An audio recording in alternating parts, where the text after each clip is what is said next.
Hello, ladies and gentlemen, and welcome back. Well, it doesn't get any bigger than this in 2022. Super earnings week is now basically finished for us, and we just had Amazon and Apple's earnings announcements.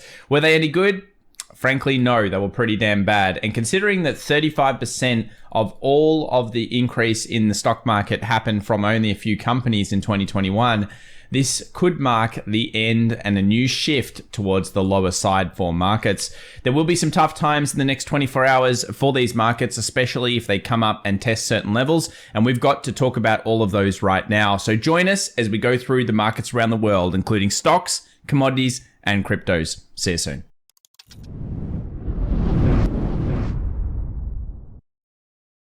Well, welcome back everybody to the Daily Show where we discuss markets around the world. We've got the key news headlines, the macro data, the lead indicators, and of course the key levels coming up in today's show. But let's discuss earnings to start with. Amazon stocks sink after holiday forecast and cloud growth. Yeah, it was pretty disappointing. Another bad earnings. And this marks realistically every single one of these major companies outside of Netflix having a subpar earnings. Whether it's Tesla, Google, Microsoft, Amazon, or Apple, they were all pretty bad. After hours, Amazon went worse. It actually fell as much as I think around almost 20% at one stage. And it's another poor showing. And the problem is we just saw Meta continue to fall in the real market, followed by, of course, that massive 20% sell-off in the post of the previous session. Apple's earnings was also, let's call it lackluster. Yes, they did okay, but realistically, again, smartphone demand was the concern. A huge component of the Apple juggernaut is smartphone demand. It's starting to look weaker again. What is this? Well, here's the weird thing about 2022. This is kind of what the Fed's trying to do. They're trying to break demand destruction. So we have demand destruction in full force here in the US markets. How about what's going on with the markets though? Are they recovering in a way that we would like to see for it to be a trap? Well, in many ways, yes. You can see dumb money here is starting to get quite excited about buying the dip and getting into this rally, while at the same time, smart money has made a big movement back down. So of course, when they're super far, we're using that very well in 2022 to kind of show us potentially bottoms are in. And when they start getting closer, and especially if they ever cross, which they've done a few times, we need to be paying attention. When that's occurred, we need to be very scared about the current rally in these markets. What about sentiment surveys? How are they coming in? There's a big change from the last couple of weeks. As of the 26th of October, the sentiment survey has moved to less bearish. Only 45.7% of participants were bearish over the next 6 months in comparison to upwards of 60% over the last couple of weeks. This is not quite the number you usually want to see. Usually we've seeing kind of between 30 and 40 being the tipping point for markets, but it certainly shows you how big a difference the sentiment is in the markets over the last couple of weeks. So we know that the big tech stocks are super important, but here's just an exhibit of 35% of the Sp500's year-to-date returns. Now, this is a taken stat of 2021, came from only 5 stocks. In fact, it was just these 5 up here.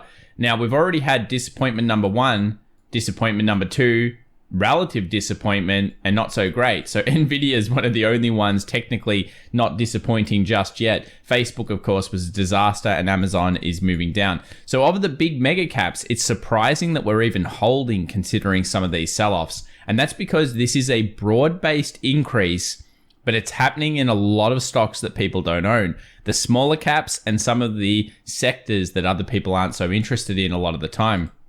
I want to talk to you about interest rates later on today, but specifically, let's talk about dollar index, because we've talked and we've discussed the idea that DXY was weakening for a little period of time. Now, it's actually hit this 50 moving average and it's broken below it. This is the first time it's happened in quite some time for the US dollar. Everyone loved the US dollar. Don't worry, don't get me wrong, cash is pretty king. But if we start to see yields go down due to demand destruction, therefore the Fed may not have to raise rates as much, or at least the expectation changes, all of a sudden we're looking at some potential negative returns here for US dollars. If we're looking at just the stats, you can see the next kind of 3 to 4 weeks could be kind of negative for dollar. We've got another signal here, US dollar after closing below its 50-day moving average within 30 days of the high. There's a stat there. And this is another one when we've had the second signal. And again, not very good for the next 1 to 2 months. So we might be going into some sideways to down kind of consolidation of the US dollar in comparison to how strong it's been in 2022 so far. What about US dollar hedge positions? Well, they hit historic highs recently, again, being hedged off. Very, very high book here. This is something that usually means there's a little bit too much excitement potentially in that position. Again, it led us on to believe that we're probably going into a peaking of the US dollar, at least for now. And you can see here, again, sentiment-wise, yeah, it's very, very bullish, and it's gone past this 70 reading here on the optics. This tends to lead into sideways US dollars. So this is the most likely scenario now for the US dollar, sideways. Therefore, more of a trap market. Potentially euro could be positive. Other currencies could do okay, even though the stock market will potentially go under, incredible strain over the next couple of weeks based on these terrible earnings and, frankly, I think pretty bad sentiment about stocks. Conditional seasonality, what's going on here? Well, this is all in line with, of course, what we've seen before during bear markets. If we take bear markets into consideration of all years, on average, we get a rally that kind of happens through October and it starts dumping into November. Now, at the time of this recording, we're at the 28th of October. So basically, we're getting pretty damn close to the end of the month and pretty damn close to the seasonality weakness dip. Will we get that kind of retracement though? And is this going to be kind of like one of those capitulation fear sell-offs? We'll talk about that later. Let's move over to earnings season so far. If it was outside of just the big tech stocks, you'd say it's pretty normal. 68% beat rate, 503 beats, 232 misses. That's pretty much in line. Usually we see around 70% at this point in a good earnings season. Is there more to come? Absolutely. We're still only kicking it off, but the big ones are now out of the way. Exxon, Chevron, they come out Friday before the open. Probably pretty important considering the energy sector has been one of the best in the markets right now, and that's something that we should be paying attention to. Now, another thing that's very interesting is that the VIX continues to go down, even with terrible, terrible earnings in the US and a very large volatility throughout quite a lot of stocks. So at the time of recording, we're probably sitting around here actually on the VIX. It's come down significantly. And this is, of course, Barry's concept of going the VIX over a long period of time. And what happened? We had a series between 2006 and 2008-9 where the VIX wasn't able to spike very high. Then all of a sudden it dropped off, the calm before the storm, and then accelerated massively. Is that something that we're going into? Well, we need to discuss that in today's video. We'll be taking a look at the VIX and, of course, yield in just a few moments. So just before we jump into the charts and the key levels that we should be watching right now, I'd like to take a quick moment to thank the sponsor of today's video, which is Tiger Brokers. Now, you hear me talk about it all the time. It's all about flexibility in trading and having the ability to set alerts and having the ability to see information. I really like Tiger Brokers' little trade window here in the desktop platform, and they have an amazing app as well. But I specifically like customization, being able to add in, let's say your option strikes here, level 1, level 2 data, that type of thing, watch lists, news feeds, buy sell windows, different timers around the world. We're about to go into a time shift, daylight savings that is, for quite a few countries. And of course, having your order fills and everything else on one screen is fantastic. You can edit this by literally going up and checking out all of the different edit options within the Tiger Brokers platform. And basically, you can really change what you wish. So here's the toolbox. You've got trade, position, order, draft box, portfolio, clocks, all of these different things. They're constantly adding new stuff, which is fantastic. Another thing that you need to do during these earning seasons and really any time is set alerts. And that's something you can do in the Tiger Brokers platform. You can right click on the chart, set an alert, and then of course put a price alert in, as simple as type it in, up or below, and then select it. Now, why do you need to do this? Because markets are fast moving. Sometimes you might be covering 20 or 30 positions and you need to be aware of which one's giving you the edge for that particular session. If you don't set alerts, you'll miss the opportunities. How many of you have done that? Put it in the comments down below. I'll put my hand up first. I've missed thousands of opportunities by not setting alerts. So remember, you need to have this. Tiger Brokers have it built into their platform, and that's fantastic. If you're interested in the special offers and opening an account with them, you can check it out in the description link down below. And remember, New Zealand and Australian audience, for a limited time up until the 31st of October, not after. You can get 60 free zip stock if you open an account and fund it with 1 cent. Don't worry, other guys, there's other different offers down below for a whole bunch of different countries around the world. Let's move over now to S&P 500 stocks above their 50-day moving average. We didn't quite get to this oscillator setting alert that I had. It shows you that there's been a little bit of weakness in the last couple of sessions, and that's expected to come through into the Friday, as Friday will most likely open down on the markets across the board in terms of the real market versus the futures. The VIX here, we have 27.4. Again, it's dropping. Is this the calm before the storm? Surprising that it's dropping so much considering everything that's going on. Big tech stocks not even freaking out the VIX right now. And I have a suspicion it's because so many people tried buying the VIX, and that's a huge component of the trap here. Now, we've talked a lot about VIX usually hitting something like a 45 before a low is in. That's like a fear level for the markets. Hitting that 45 plus reading, it's consistently a good one for at least seeing close to or at those kind of peak fear levels in the markets that you want to usually see for capitulation and potentially the low. So was it all bad for the market? Well, yeah, it was. From an earnings perspective, from all normalcy, you would think, yeah, the market looks horrible because earnings is as bad as people would think. Is it surprising? Not really. Demand destruction. The Fed has been, of course, interest rate hiking all of 2022 pretty much. They're going to continue. The question is how high and for how long do they hold it there? Now, you can tell that the market made a big shift after hours here, or at least into the close. Basically, we saw yields tank. Now, they've come back down to the next support, but they broke underneath that 4.4 on the 2-year. And historically, this has been kind of bullish for the stock market. When we're seeing yields going down this year, it's generally meant the market will go up. The US 5-year, another drop off there. The US 10-year, it's here.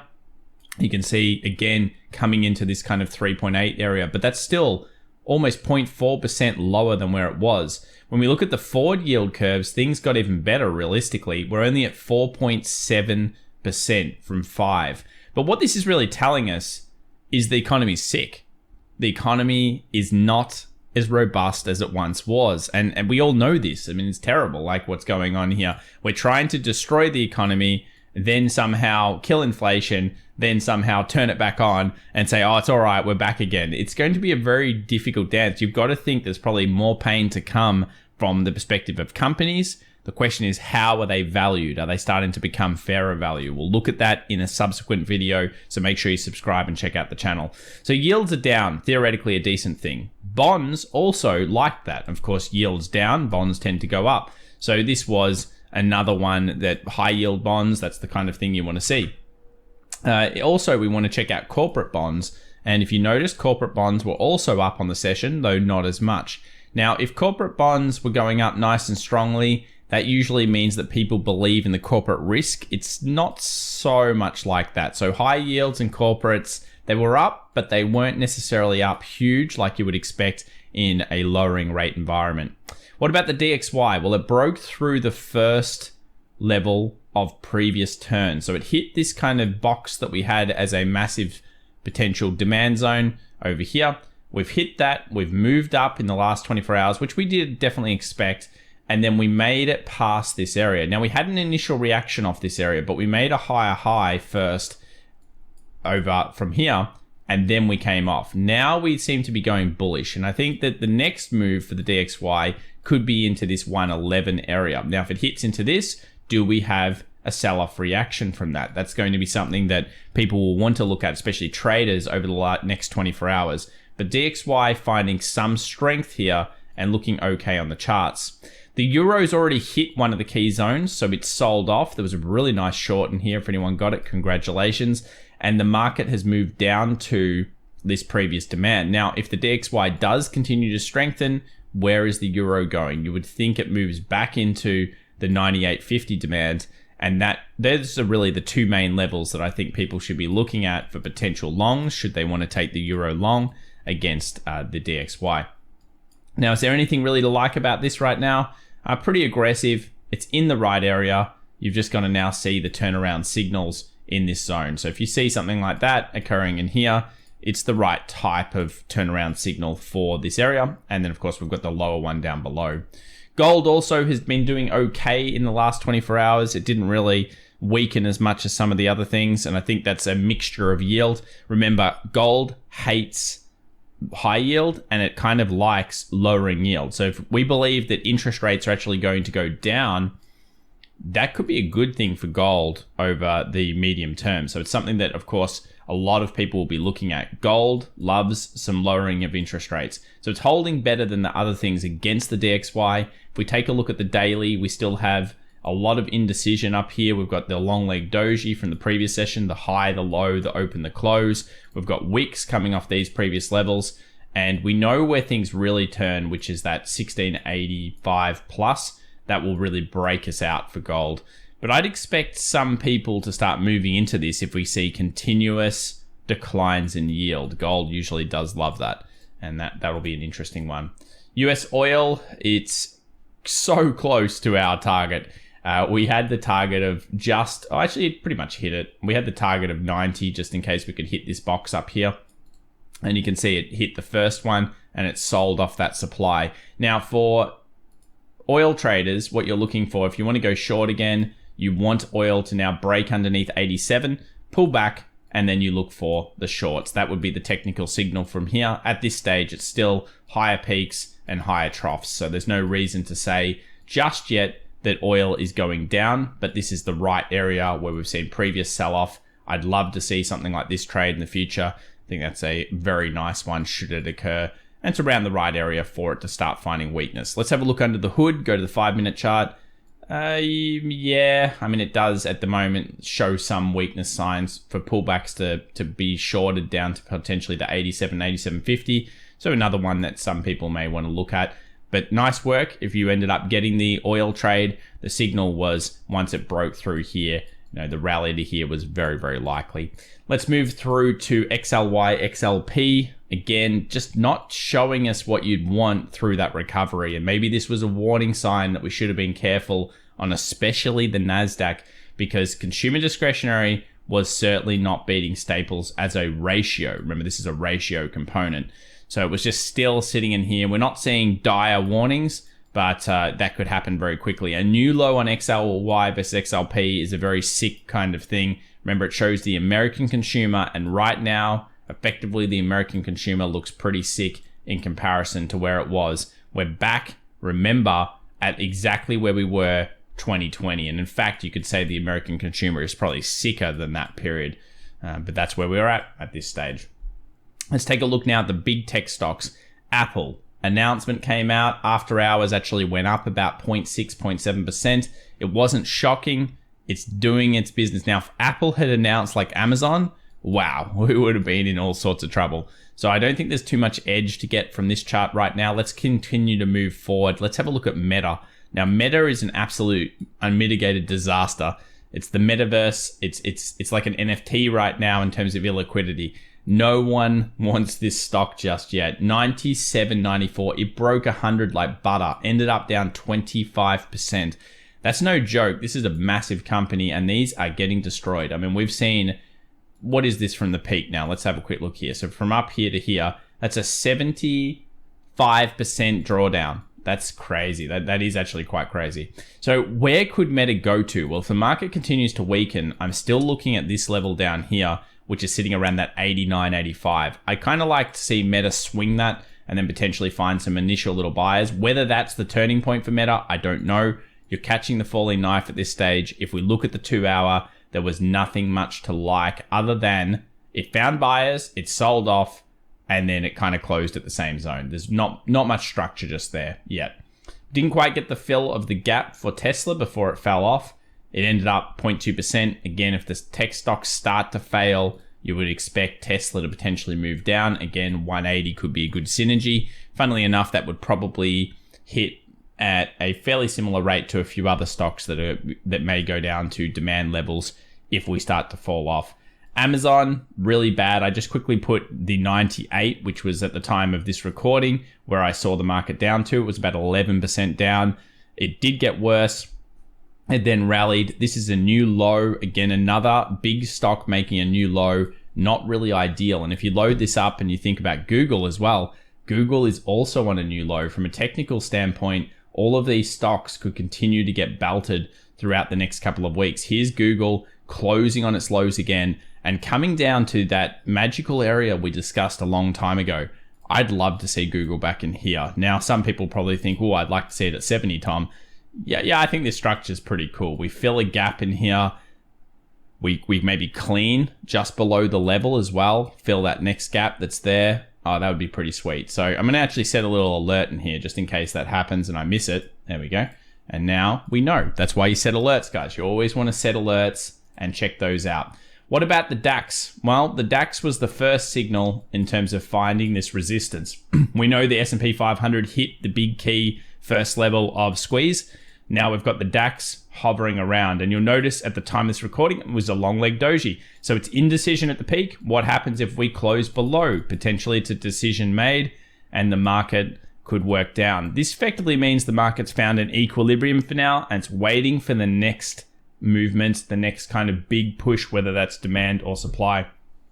The Dow couldn't quite get us there again, but geez, I tell you what, it actually did hit the supply, because the supply would have been through this body wick. So it's actually hit a key level. This has been fairly well touched zone for the Dow. If I actually take a fixed range volume profile over probably all of this pull down, you'll probably find it's getting damn close. My idea was here and then down. Oh, it's so close. It's so close. I mean, that's exactly where I would usually want the market to be. And it's within how long? I think it's only 1% or something, or about 2-3%. So getting damn close to it. Can we squeeze out that little bit more? Well, when we start looking at the other markets, possibly not. The Russell 2000 is not really doing anything for us today, so I don't think we should use that one too much. Here's the danger zone. Here's the NASDAQ, and you notice the NASDAQ actually swept this low over here at 10,900.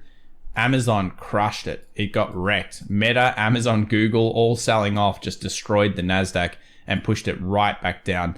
But as you guys know, I usually use the US 500, and this is where things get interesting. It's the return that I'm worried about now. So if the market comes back into between, I would go with probably something about 38.12 to around 38.40, that area in there. This is where I expect the bears now to be. Remember, they've seen what they kind of want to see. We've got a high, a low, a higher high, and a lower low. That's not a good sign. That's the first sequence change through all of this rallying over here that we've had. This is a weakness signal.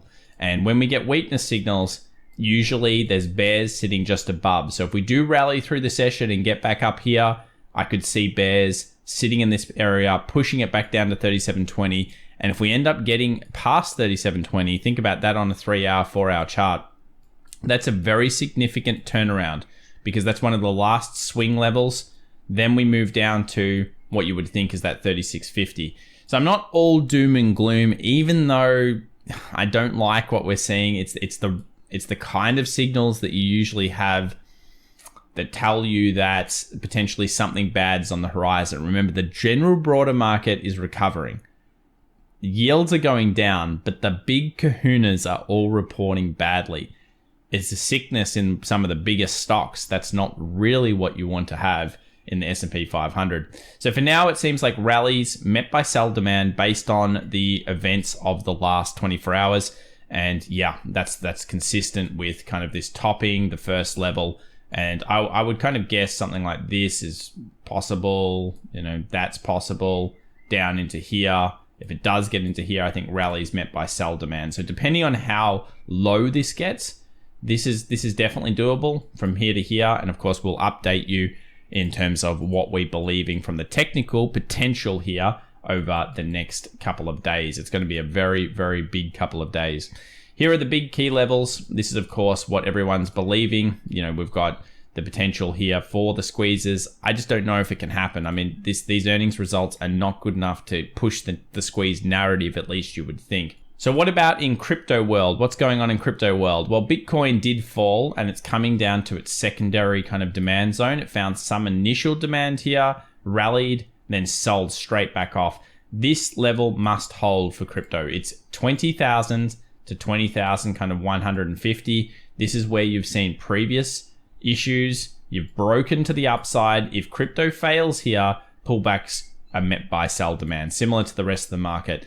It's pretty wild out there right now, guys. You've got to be very, very, very careful. Remember, in Wyckoff terms, if this ends up kind of going down below here, what that is a false breakout. And that is designed to trap buyers in before a dump occurs. It's the type of thing that you don't necessarily want to see if you're a market participant and you're not ready for it or you're not prepared to cut your position. It's very similar on the stock market. Again, a lot of people are looking at it from a Wyckoff to from the downside, and this is an SOS. But all of a sudden, if we get that kind of bounce through, remember in the previous video, we discussed this concept here.